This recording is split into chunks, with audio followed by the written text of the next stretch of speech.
믿습니다. 한번 인사하겠습니다. 할렐루야. 귀한 만남을 허락하신 하나님을 찬양합니다.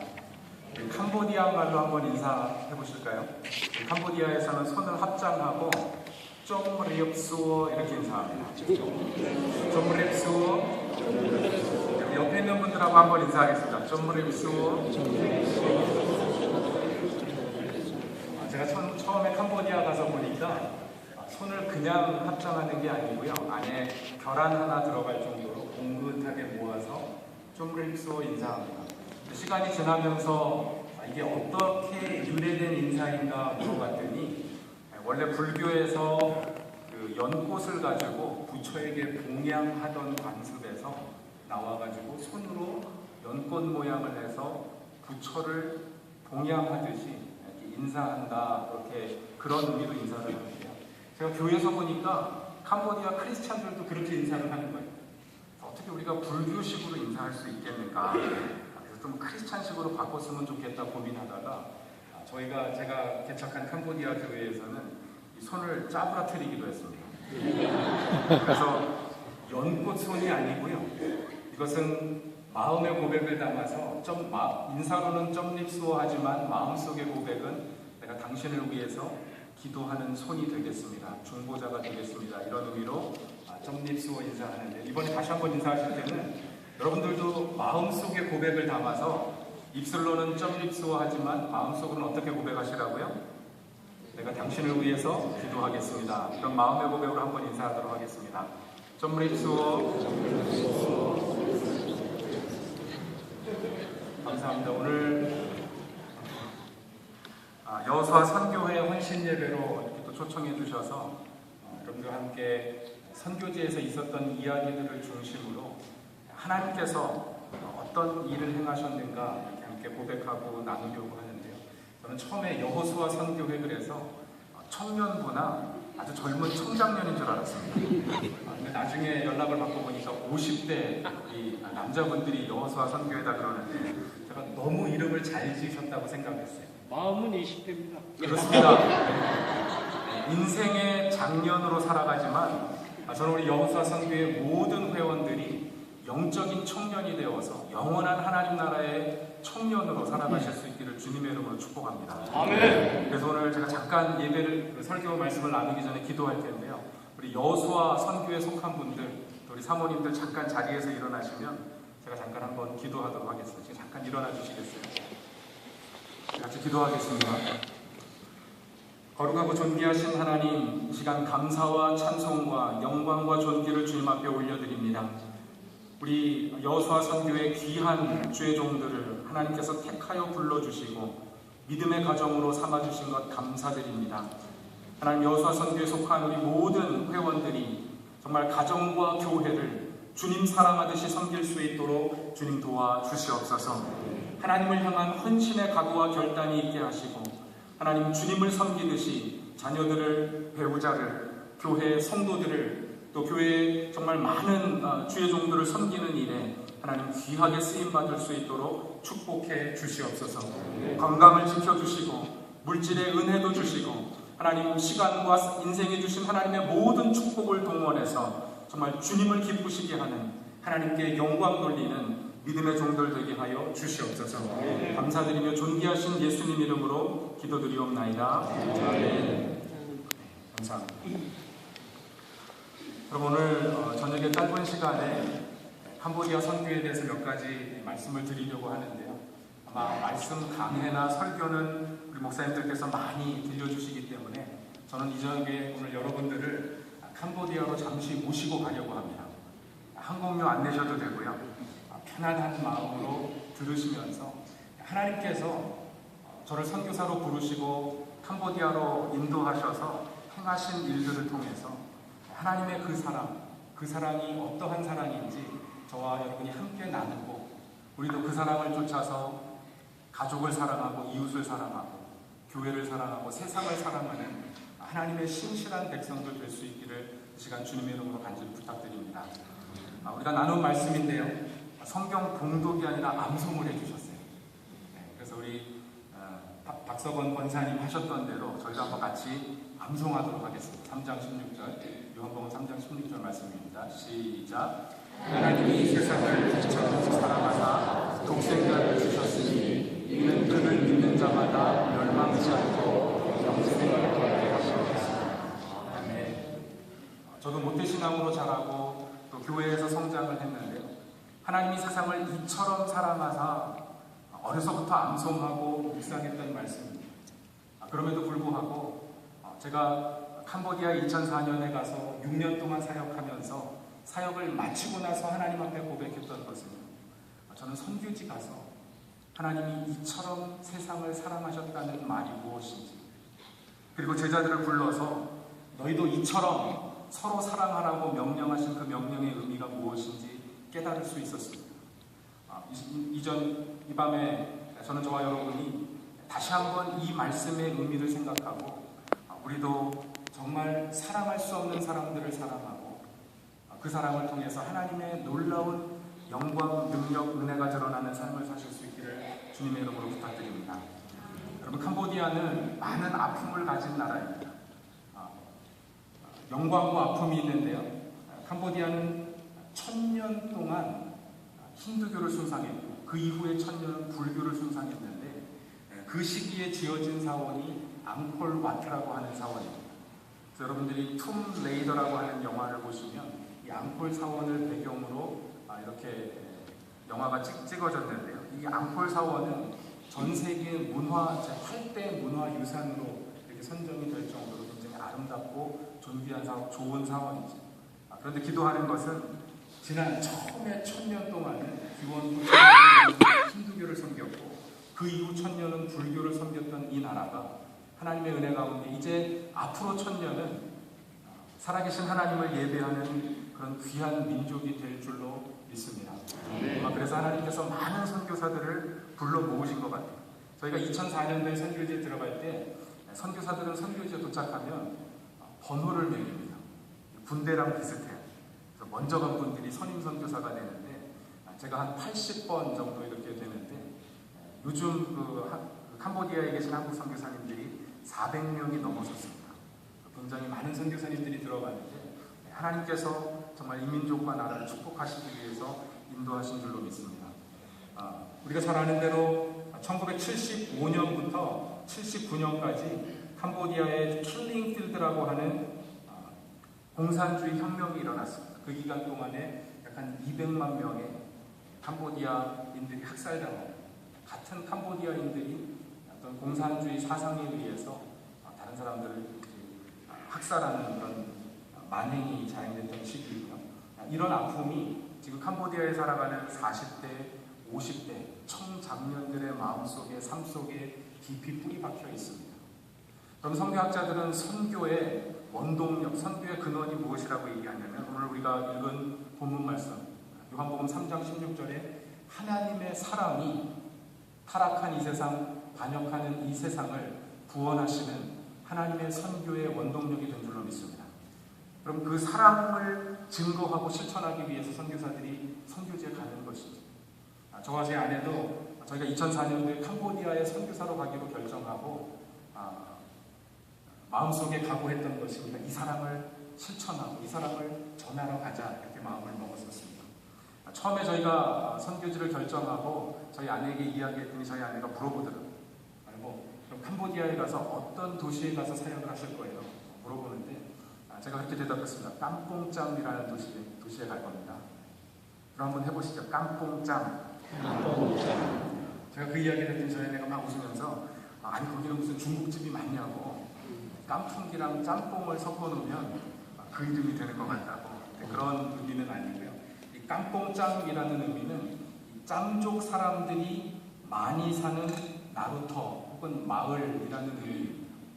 그래서 이 캄보디아에 약 5% 되는 무슬림 종족들이 있는데요.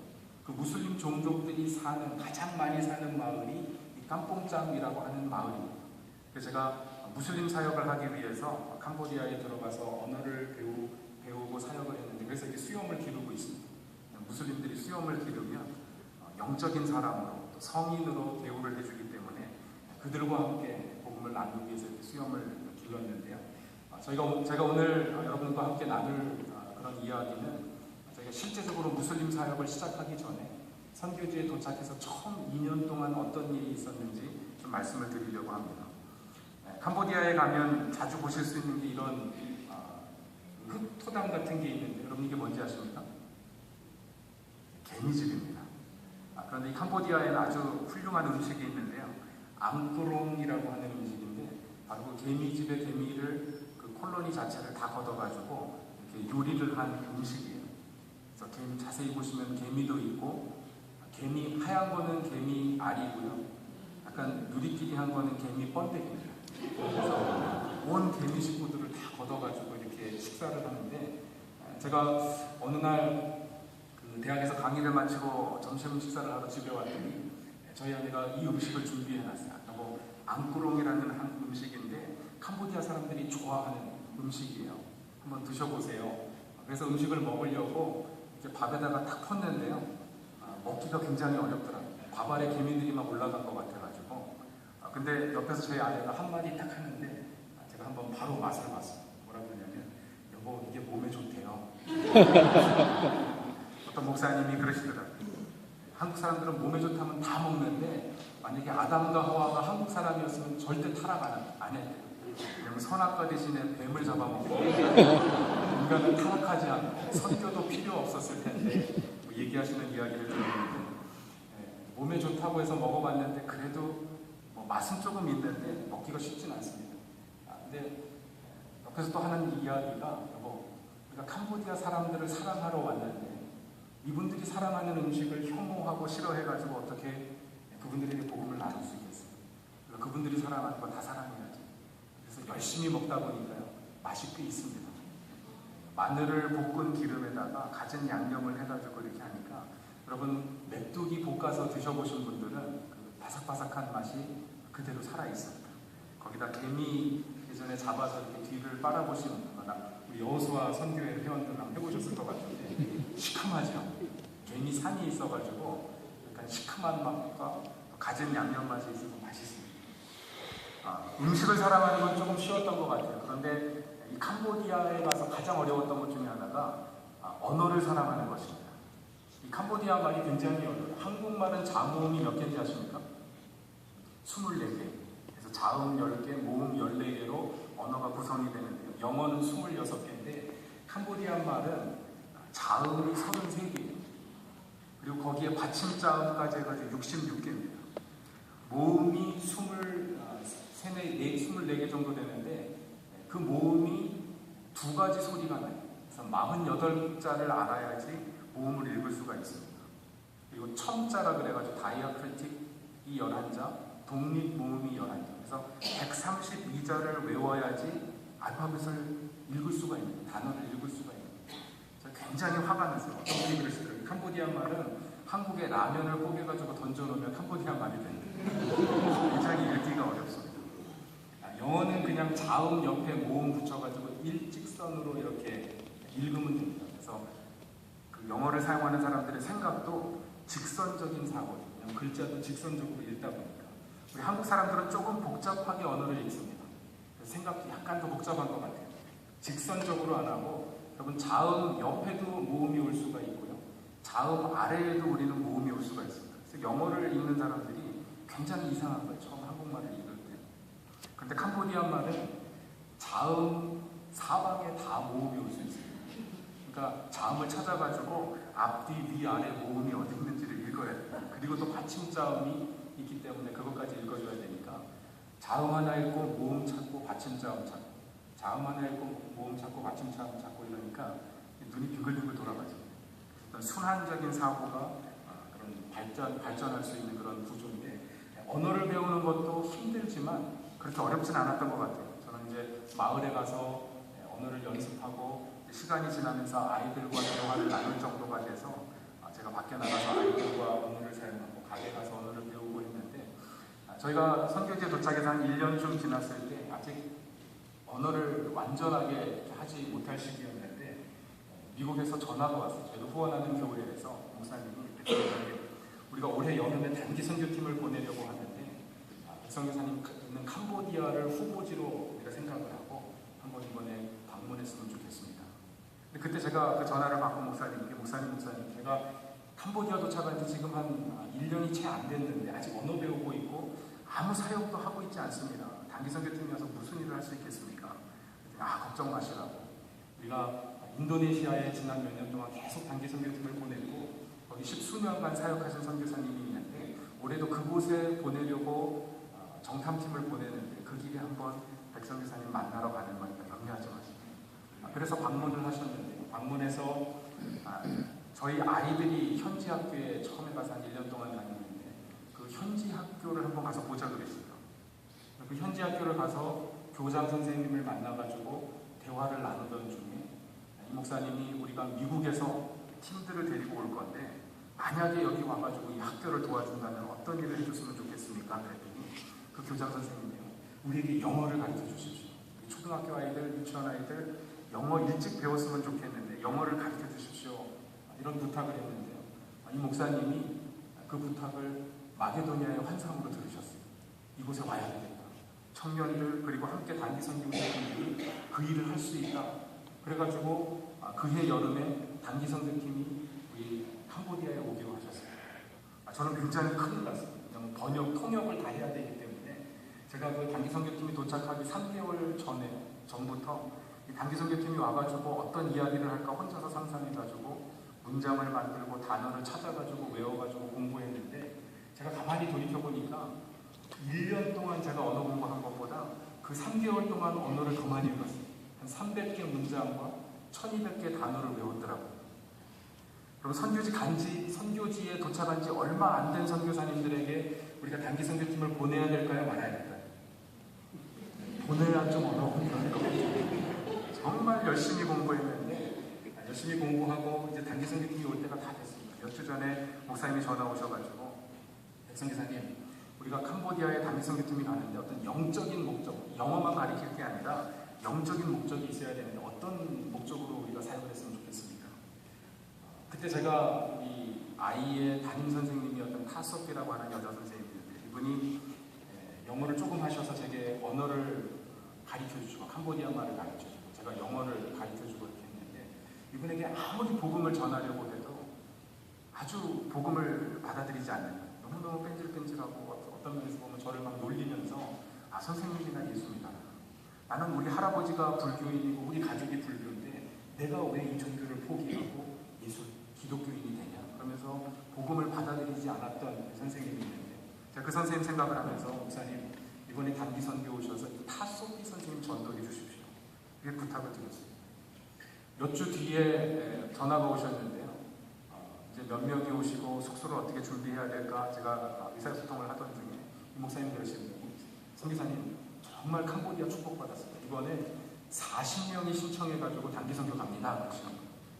그럼 그때 제가 어떤 생각이 들었는지 아십니까? 40명이 LA에서 캄보디아까지 오려면 비행기값, 단기 선교하는데 얼마가 들어갈까 이렇게 계산기를 탁 두들겨 그냥 갑자기 머릿속에 딱 숫자가 떠오르는데 적어도 5만 불, 6만 불이 들어가겠다. 그럼 제가 무슨 생각했을까요? 그냥 돈으로 보낼 수 있어요. 그럼 저는 제가 단기 선교를 전공했고요. 선교학 석사 과정. 그럼 제 백신종 선교사를 구글에다 치시면 제가 단기 선교에 대해서 썼던, 연구했던, 출간했던 책에 대한 자료들이 많이 나와요. 저도 나름대로 단기 선교를 전략적으로 활용하려고 하고 연구했던 사람인데 40명이 한 사람 전도하겠다고 오겠다고 하니까 제 마음속에 차라리 돈으로 보내시지, 그런 생각이 들더라고요. 그럼 이 40명의 단기 선교팀이 오셨는데 나중에 보니까 교회에서는 한 30명이 오시고 이 교회 치과 의사가 있는데 그 캘리포니아에 있는 치과 의료 선교회 회원이신데 그 치과 의료 선교에다가 이메일을 보냈더니 그 선교회 대표되시는 회장님, 미국 치과 의사들이 한 7분이 자원을 해가지고요 진료를 하기로 하셨어요. 그래서 우리 팀 중에 이분이 타소피 선생님, 이분을 전도하기 위해서 팀들이 와가지고 사역을 하는데 얼마나 잘 준비해 왔는지요. 이 30여 명의 교인들이 하루에 거의 한 15분 단위로 시간을 나눠가지고 한 사람씩 타소피 선생님한테 가가지고 어떤 분은 칭찬해주고 가서 예쁘다 칭찬해주고 어떤 분은 가서 머리핀 하나 딱 꽂아주고요. 또 한 15분 있다 가가지고 껌 하나 주고 15분 있다 가서 볼펜 하나 또 갖다 주고 한 2, 3일 동안 계속 이분을 전도관 위해서 준비를 해요. 그래서 저희가 계획이 월요일부터 금요일까지는 영어 강의를 하고요. 그래서 아이들에게 영어를 가르쳐주고 월요일부터 목요일까지는 치과 진료를 하자 이렇게 해가지고 이제 그리고 마지막 금요일 날 저녁에 우리 타소피 선생님을 불러서 복음 전하자 이런 계획을 가지고 사역을 했습니다. 근데 이 영어 사역을 얼마나 잘하시는지요? 저희가 이 사역을 하기 위해서 깜뽕짬의 교육부에 가가지고 허락을 받으려고 프로포저를 했는데 제가 일주일 동안에 유치원 학생들에게 알파벳을 다 가르치겠다. 그것이 교육 목표였어요. 근데 그 교육부 직원이 저한테 하는 얘기가 아니 선생님 무슨 소리 하십니까? 캄보디아의 중학교에 들어가면 처음에 한 달 동안 알파벳 배우고 읽는 거 배우거든요. 그래도 중학생들 중에 한 20, 30%는 못 읽는 애들이 허다한데 어떻게 유치원 애들이 일주일 동안 영어 배우냐? 근데 뭐 그 팀이 그렇게 한다니까 한번 보시죠. 자기가 일주일 뒤에 한번 검사 나오겠다고 시범 수업을 한번 하자고 얘기해서 그렇게 하자고 그랬는데 그럼 일주일 동안 우리 김영재 장로님이라고 하는 분인데 장로님은 중학교 때 이민을 오셨어요. 60세가 넘으시고 그 미국의 보잉사에서 그 제트 프로펠 연구하는 연구소에서 근무하시면서 평생 무슨 일을 하셨냐면 그 시니어들을 위해서 영어 가르치는 일을 하셨습니다. 그래서 영어 선생님들보다 영어를 더 잘 가르치시는 거예요. 와가지고 수업을 준비해 오셨는데 60이 넘으신 장로님이 이 삐에로 옷을 입고 나일론으로 된 얼마나 캄보디아가 더운데 땀을 뻘뻘 흘리면서 아이들에게 영어를 가르치는데요. 음성학, 그 포네틱스라고 하는 그 알파벳을 가리키는 방법론을 가지고 일주일 동안 영어를 가르쳤는데 마지막 토요일, 금요일 날 저희가 교육부 직원들을 초청해가지고 그 시범 수업을 하는데 아이들이 알파벳 다 읽고요. F, 뭐 bat, cat 단어를 다 읽는 거예요. 그래가지고 교육부에서 초청을 했습니다. 내년에 오실 때는 우리가 깜뽕짬에 있는 중학교 영어 선생님들 한 2, 300명 모아줄 테니까 그분들에게 영어 수업해달라고. 그런 사역이 펼쳐지게 됐고요. 치과의료팀들은 우리 닥터 탐러브라고 하는 치과의료 선교회 회장이 오셔가지고 3일 동안 월화수 사역하고 화수 목요일날까지 사역하고 목요일날 저녁에 귀국하는 일정. 그래서 치과의사들이 바쁘기 때문에 하루 늦게 도착해서 하루 먼저 출발하시는데 얼마나 진료를 잘하시고 빠르게 하시는지 3일 동안 치아를 많이 뽑으셨어요. 너무나 치아가 상하게 많아가지고 한 아이당 2, 3개씩 뭐 4개씩 뽑은 아이들도 있는데 3일 동안 뽑은 치아가 양동이로 2개였어요.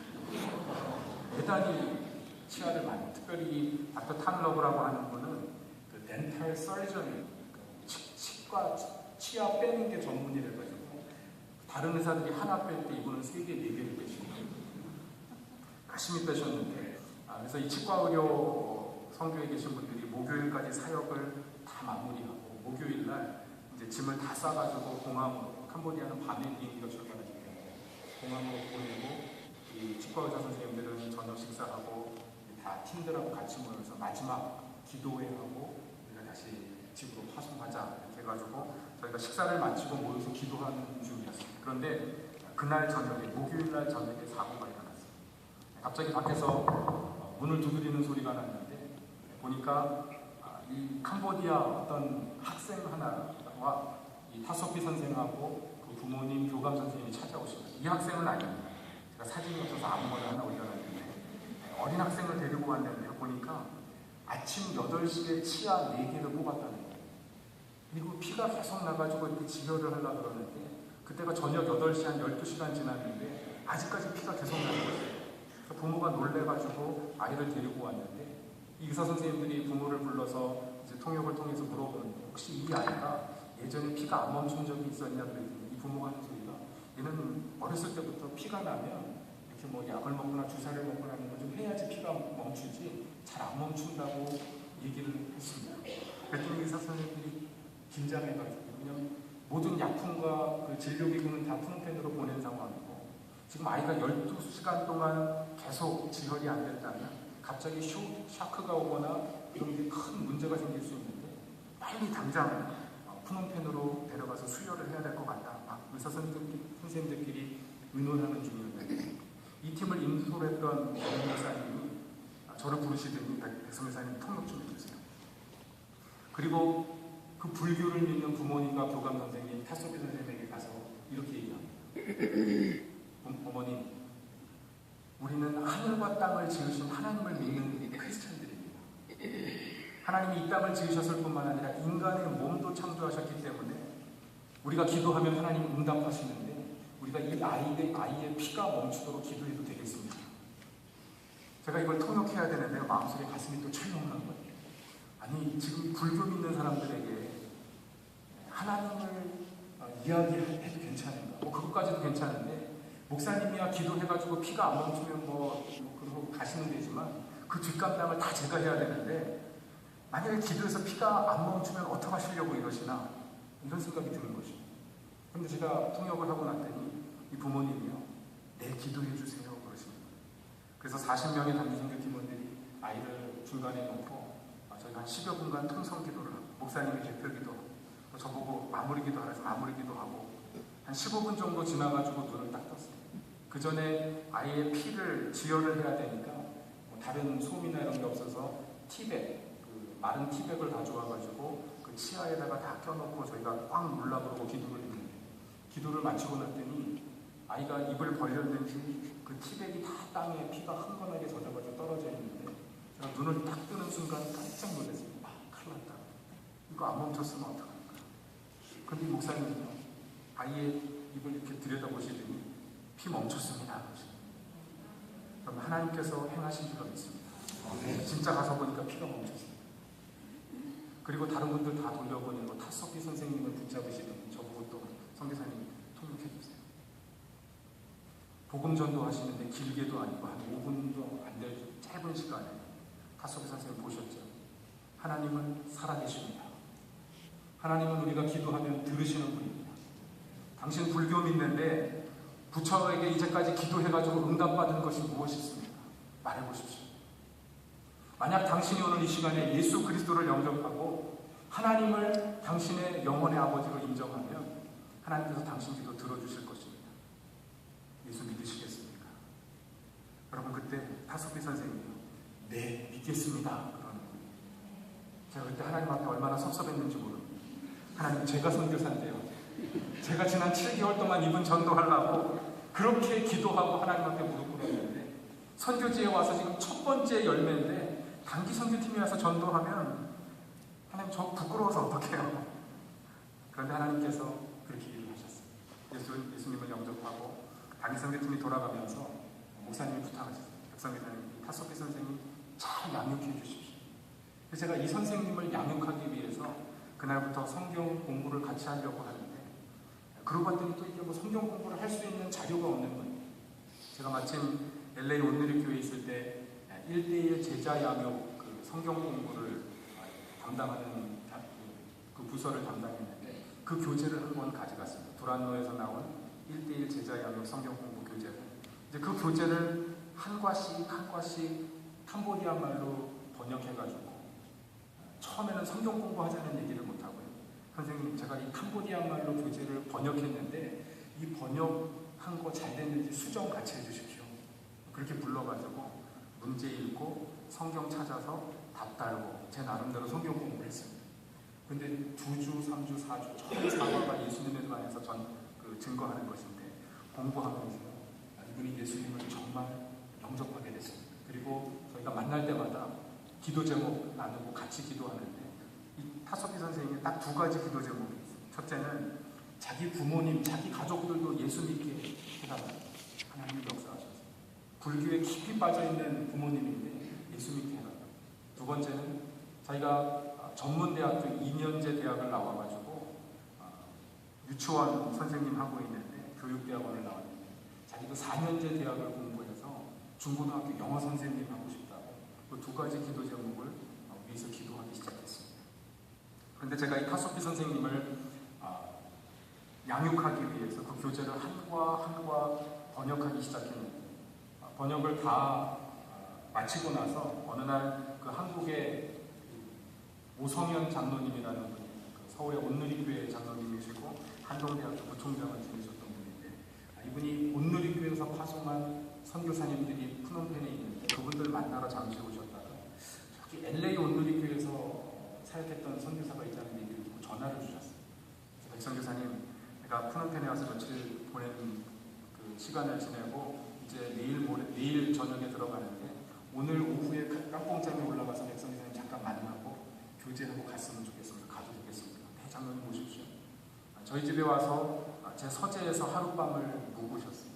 하룻밤을 주무시면서 제가 번역하던 교재를 보시고 복사해가지고 바인더에 묶어가지고 해놨는데 그 1:1 제자 양육의 심볼이 이런 키가 있습니다. 근데 이 프린트된 키를 보시더니 아니 백설사님 이거 불안교에서 나온 1:1 제자 양육 교재가 아닙니다. 이거 번역해서 사용하시는 제가 지금 번역하는 중에 있습니다. 근데 왜 이렇게 복사해가지고 사용하냐고. 내가 한국에 돌아가서 불안나에서 판권 얻어주고 2만 권을 찍을 수 있도록 후원해 줄 테니까 당장 찍으시라고. 그래가지고요 책을 2만 권을 찍었어요. 한 사람 전도에 제 서재의 절반이 책으로 가득 찼습니다. 그날부터 저희 아내가 핍박을 하기 시작하더라고요. 아니 지금 한 사람 전도해가지고 성경 공부하면서 왜 책을 2만 권이나 찍어가지고 벽에다 이렇게 쌓아놨냐고. 저는 몰랐어요. 저는 그냥 한 사람 양육하기 위해서 번역하고 사용했는데 몇 개월 뒤에 LA 온누리교회 단기선교팀이 오는데 그 팀을 인솔했던 분이 1:1 제자 양육 부서를 맡으셨던 장로님. 선생님, 우리가 캄보디아에 가서 어떤 사역할까요? 근데 그때 하나님이 마음을 주시는데 캄보디아의 교회 목회자들이 복음을 전하고 양육할 수 있는 교재가 없어서 사실 그런 부족한 성경 하나 가지고 설교하고 양육하고 하는데 우리가 목회자들 초청해서 교회 지도자들 초청해서 1:1 지도자 세미나를 하면 좋겠습니다. 그래서 저희가 2006년부터 캄보디아 교회 지도자들을 불러서 세미나를 하기 시작했습니다. 800여 명의 캄보디아 목회자들이 훈련받고 그분들이 오실 때마다 20권씩 30권씩 또 돌아가서 더 필요하다 그러면 저희가 이제 1:1 제자의 책을 보급하기 시작했습니다. 그 2만 권이 1년 반이 안 돼서 다 보급이 됐습니다. 저는 이것이 하나님께서 계획하신 일인 줄로 믿습니다. 여러분, 사람은요 한 사람 전도하려고 40명의 팀원들, 단기선교 팀을 모집해가지고 파송하는 게 이게 경제적일까? 이게 효과적일까? 이게 전략적일까? 이렇게 생각할 수 있지만 하나님께서는 우리가 계획하고 생각하지 못했던 일들을 진행해 가시는 줄로 믿습니다. 여러분, 하영정 목사님 그런 얘기를 하셨어요. 그리스도인에게 낭비란 없다. 하나님을 위한 거룩한 낭비를 감수해야 된다. 우리가 그것이 낭비인 것 같지만 하나님의 부르심을 쫓아서 하나님이 마음을 감동하셔서 그 일을 위해서 헌신하면 우리가 예상치도 계획치도 못했던 일들을 하나님이 행하실 줄로 믿습니다. 여러분, 저는 우리 한인제일감리교회가 한 영혼을 위해서 40명의 단기선교팀을 파송할 수 있기를 주님의 이름으로 축복합니다. 그러면 하나님께서 우리가 계획하지도 못했던 일들을 행하실 거예요. 여러분, 그 이후에 많은 한인 선교사님들 대상으로 또 세미나를 해가지고 그럼 지금은 캄보디아 전역에 1:1 제자 양육 운동이 일어나 지금은 미얀마까지 우리 선교사님들이 미얀마 번역을 도와주고 세미나를 진행해서 이 인도차이나 전역에 1:1 사역을 보급하기 위해서 노력을 하고 있습니다.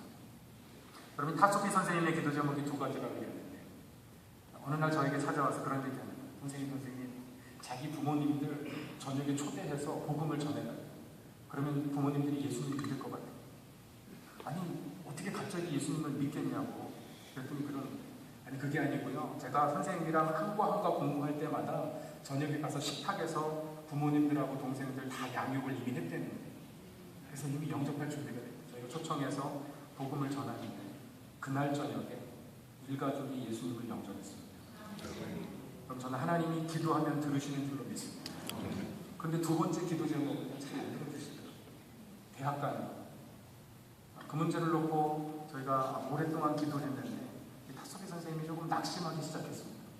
그런데 그 무렵에 LA에서 전화가 왔어요. 목사님 전화가 오셔서 백성교사님, 우리가 캄보디아에 갔던 단기선교팀들이 리유니 다시 모여서 모임을 가지려고 또 선교사님과 우리 타소비 선생님께서 기도하려고 하는데 기도 제목 주십시오. 저희가 저희 가정의 기도 제목을 드리고 핫소피 선생님의 기도 제목은 하나밖에 안 남았잖아요. 그 기도 제목을 드렸어요. 대학 가고 싶다 그러면 기도해 주십시오. 그 다음날 바로 한 새벽 2시쯤에 또 전화가 오셔가지고 선교사님 좋은 소식이 있습니다. 우리 팀원들이 핫소피 선생님 4년 장학금 다 후원하기로 했습니다. 생활비까지. 제가 너무너무 기뻤어요. 그래서 그 다음 주에 핫소피 선생님 바로 연락해가지고 그 다음날 만나가지고 선생님 하나님이 기도하면 응답하시는 거 믿죠? 네, 믿죠. 억지로 대답을 합니다. 핫소피 선생님 앞으로 공부하고 싶다 그랬는데 하나님께서 장학금 지급해 주시고 학교 공부할 수 있도록 인도해 주실 것 믿으시죠? 대답이 없는 거예요. 글쎄요, 그건 잘 안 되네요. 제가 그날 소식을 안 전했습니다. 일주일 더 지나가서 다음 과 공부할 때 끈질기게 물어서 아니 그때 보지 않았냐고. 그때 피가 멈추는 건 그 아이를 위해서 팀원들이 기도할 때 하나님 응답하지 않으십니다. 가족들도 결국 하나님께서 그 기도에 응답하셔서 다 예수 믿게 된 거 아니냐. 왜 하나님이 이걸 못하시겠냐. 했더니 믿죠. 그리고 나서 제가 이 소식을 이야기했더니 4년 장학금이 도착했습니다. 이제 공부할 수 있으면 눈물을 글썽글썽합니다. 선생님 정말 내가 이제 하나님 의심하지 않겠습니다. 믿겠습니다. 하나님은 기도하면 응답하시는 분인 줄 믿습니다.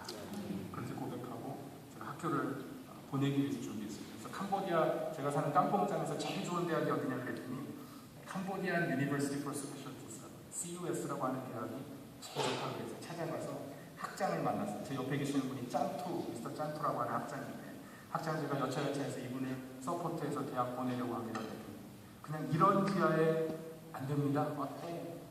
오빠 안 됩니다. 아니 왜요? 아니 갑자기 와가지고 장학금 줄 테니 대학생으로 받아달라면 되냐? 캄보디아에도 입학 여기 SAT나 학력고사처럼 고등학교 졸업하고 대학 가기 위한 시험이 있는데 그 시험 봐가지고 성적 가져오래. 그래 그것만 있으면 됩니까? 된대. 가서 제가 핫소피 선생님에게 시험 준비해서 성적 받으면 된답니다. 이분이 낙심하면서 선생님 제가 28살입니다. 고등학교 졸업한 지 9년이 지나고 지금 풀타임으로 일하고 있는데 언제 이 공부해서 대학에 갈 수 있습니까? 너무너무 낙심합니다. 제가 그 모습이 너무 안 돼서 여러 번 미스터 짠투를 찾아가서 부탁했는데 그때마다 안 된다는 거예요. 제가 어느 날 푸놈펜에 계신 선교사님이 푸놈펜에 있는 선교사 무슨 모임이 있는데 참석하라고 연락이 왔어요. 보통은 제가 거리가 멀고 그 당시에 차가 없고 대중교통으로 내려갔다가 저녁에 그 모임이 끝나면 올라올 수가 없기 때문에 또 하룻밤을 자야 되는데 잘 안 내려갔는데 그날은 제가 물어봤어요. 선교사님 저를 재워주시면 제가 내려가서 회의 참석하겠습니다. 재워줄 테니까 오라고. 그래서 푸놈펜에 내려가서 선교사 회의를 참석하고 저녁에 그 대기에서 자는 줄 알았더니 선교사님이 자기 지금 손님이 와가지고 재워줄 수가 없다고 다른 선교사님 소개해주겠다고 저를 다른 선교사님에게 데려갔는데요. 그분도 굉장히 난색을 표하면서 안 된다는 거예요. 그때 제가 기분이 되게 나빴습니다. 내가 지금 깜빵장을 갔다고 나를 무시하시는 건가? 나 호텔 가서 자면 되는데 그랬더니 이분이 아니라고 한 분 더 있다고 그러면서 다른 분에게 찾아가가지고 재워달라고 부탁했는데 그분이 괜찮대요. 그래서 그분 댁에서 하룻밤을 자고 이른 새벽에 일어나가지고 제가 아침 얻어먹기도 미안해가지고 그냥 그 집에서 나오려고 짐 챙겨서 나오는데 바로 길 건너편에 캄보디안 유니버시티 포 스페셜티가 있는 거예요. 그래서 제가 그 선교사님께 이 대학이 우리 깜봉점에 있는 대학인데요 그랬더니 아니래요. 선교사님 여기가 수도입니다. 여기가 본교고 그거는 분교라는. 근데 왜 그랬는지 모르겠는데 제 마음속에 총장 한번 가서 만나보자 그런 생각이 들었어요. 그래서 짐을 다시 들여다 놓고 수의실에 가가지고 제가 총장님을 좀 만나러 왔습니다. 그랬더니 수의 아저씨가 저를 보면서 로그로 먹기나 선생님 어디서 오셨어요? 제가 순간 당황했어요. 내가 어디서 왔지? 한국에서 온 건가? 미국의 버지니아 파송교에서 온 건가? 아니면 깜봉짬에서 왔다고 해야 되나? 근데 저도 모르게 그냥 먹기 아메리 미국에서 왔습니다. 그랬더니 이분이 깜짝 놀라면서 총장실 비서실로 전화가 와가지고 지금 우리 미국에서 어떤 선생님이 총장님 만나러 왔는데 빨리 나오시라고. 그래서 총장실에서 나와가지고 저를 총장실로 인도해서 총장님이 그때 안 계시고 마침 부총장님이 계셨는데 이분이 호주에서 PhD를 받으신 분입니다. 미국에 제가 버지니아에서 왔는데 그 버지니아에 파송교회가 있는데 그 버지니아에 있는 조지타운 유니버시티라는 데 포스트닥으로 가서 공부하려고 다 어드미션 받고 준비를 했는데 돈이 좀 부족해 서포트가 부족해가지고 못 가셨대요. 비행기표 뭐 이런 거 준비가 그래서 제가 선생 어디서 오셨어요? 제가 페어팩스 버지니아에서 왔습니다. 자기가 조지타운에 가려고 했는데 못 갔는데 그때부터 1시간 동안 이민 상담을 해줬어요. 페어팩스에 어디 학군이 좋고 집값은 얼마고 어떤 일을 할 수 있고 뭐 이런저런 얘기를 하다가 저보고 물어보는 선생님 미국에서 공부하셨다는데 어떤 전공이 뭐냐고 석사 묻고 있지 않아요? 어떤 메이저로 공부하셨어요? 그래서 제가 선교학을 석사학위로 공부를 했는데 이 선교신학이 원래는 미국에서 미션 스터디스 혹은 미시올로지라고 하는 단어로 사용을 합니다. 근데 이 미국의 신학교들이 미시올로지를 공부했다 그러니까 졸업생들이 이슬람권이나 공산권에 가서 사역을 할 수가 없는 거예요. 그래서 이 학문의 이름을 바꿨습니다. 어차피 선교학은 이 복음을 다른 문화권에 가서 그 문화에 있는 사람들이 이해할 수 있는 방식으로 적합하게 전달하는 것이기 때문에 타문화학이라고 바꿨습니다. Intercultural Studies. 그래서 저는 선교학이라는 의미로 I studied Intercultural Studies. 내가 선교학 공부했습니다. 이렇게 얘기했더니 이분이 무릎을 치는 거예요. 선생님. 우리 깜봉짬에 우리 분교에 Cultural Studies를 가르칠 수 있는 교수가 없어가지고 지금 학생들이 2년째 졸업을 못하고 있잖아요. 그 과목을 들어야 돼요. 선생님이 이 과목을 가르쳐 주시면 우리가 타소피 선생님 받아주겠습니다. 그래서 제가 그 자리에서 대학 교수가 됐어요. 이력서도 한 장 안 내고. 그럼 그때 제가 깨달은 게 뭐냐면 이게 하나님의 계획이셨구나. 저는 그때 그 교회 팀이 한 사람 전도하겠다고 그저 많은 돈을 낭비해서 사역을 한 줄 알았는데요. 하나님은 그 헌신과 그 순종을 통해서 그 담임 목사님이 정말 마게도니아 환상과 같이 하나님이 강권하신 어떤 성령의 인도하심을 느껴서 단기 선교팀을 보내기로 작정하고 팀을 이끌고 캄보디아 땅을 밟으셨는데 하나님이 많은 목회자들에게 사역의 툴을 주시기 위해서 선교하겠다고 발버둥 치고 있는데 아무 길도 열리지 않는 선교사에게 사역의 길을 열어주시기 위해서 그렇게 하신 줄로 믿습니다. 제가 확신해서 하나님이 젊은 청년들에게 복음을 전하라고 나를 이렇게 인도하시는구나. 제가 그래서 컬처럴 스터디스를 가르치기 위해서 이제 컨트랙을 그 자리에서 해가지고 그 종이를 들고 깜봉장에 돌아와서 분교장에게 서류를 내밀었더니 이분이 막 굉장히 곤란한 표정을 지으시면서 오케이, 타수비 선생님 받아주겠습니다. 선생님 가르쳐 주십시오. 그 대신 캄보디아는 종교부가 교육부보다 훨씬 더 파워가 셉니다. 당신 크리스찬인데 교실에서 복음 전하지 마십시오. 그렇게 경고한. 당신이 복음 전하면 아마 그 승려들이 절에 가가지고 보고해서 당신 쫓겨날 수도 있습니다. 절대 공개적인 자리에서 복음 전하지 마십시오. 제가 그 이야기를 듣고 나서 그래? 그러면 승려가 안 들어오는 교실에서 복음 전하면 되지. 그러고서 강의를 수업을 하는데 제가 4클래스를 가르치는데 한 교실도 승려가 없는 교실이 없는 거예요. 다 와가지고 앉아있는 거예요. 제가 어느 날은 이 승려들이 너무너무 미운 거예요. 저 사람들만 안 오면 내가 우리 캄보디아 대학 사람들에게 복음 전할 수 있는. 그래서 마음속에 저주기도 같은 걸 했어요.